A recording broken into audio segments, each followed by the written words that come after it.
Some of Saturn's auroras may be caused by swirling winds within the planet's own atmosphere, a previously unknown mechanism of triggering these colorful displays not seen on any other planet before, new research suggests.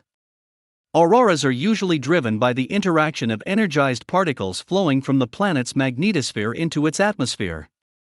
On Earth, auroras are fueled by charged particles from the Sun, whereas on Jupiter and Saturn, the charged particles powering auroras come from volcanic eruptions on the planet's moons, according to a statement from the W.M. Keck Observatory. This new type of aurora observed on Saturn is unique in that it is driven by the atmospheric winds generated by the planet itself. This search for a new type of aurora harks back to some of the earliest theories about Earth's aurora. Tom Stallard, co-author of the study and associate professor in planetary astronomy at the University of Leicester, said in the statement. We now know that aurorae on Earth are powered by interactions with the stream of charged particles driven from the Sun. But I love that the name Aurora Borealis originates from the dawn of the northern wind. These observations have revealed that Saturn has a true Aurora Borealis, the first ever aurora driven by the winds in the atmosphere of a planet.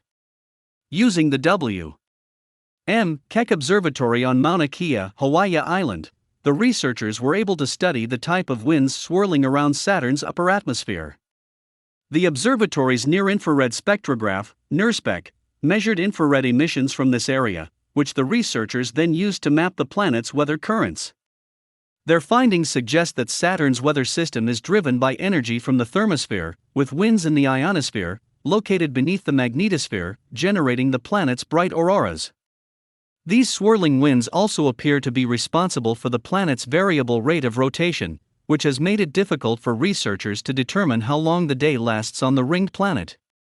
Various spacecraft, including NASA's two Voyager probes and Cassini spacecraft, have attempted to measure Saturn's spin by tracking radio emission pulses from the planet's atmosphere, which, in turn, can be used to determine the length of the Saturnian day.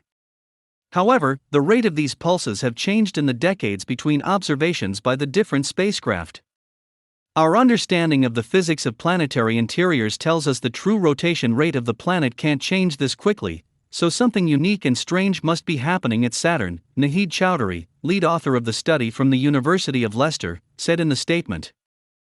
Several theories have been touted since the advent of the NASA Cassini mission trying to explain the mechanisms behind these observed periodicities.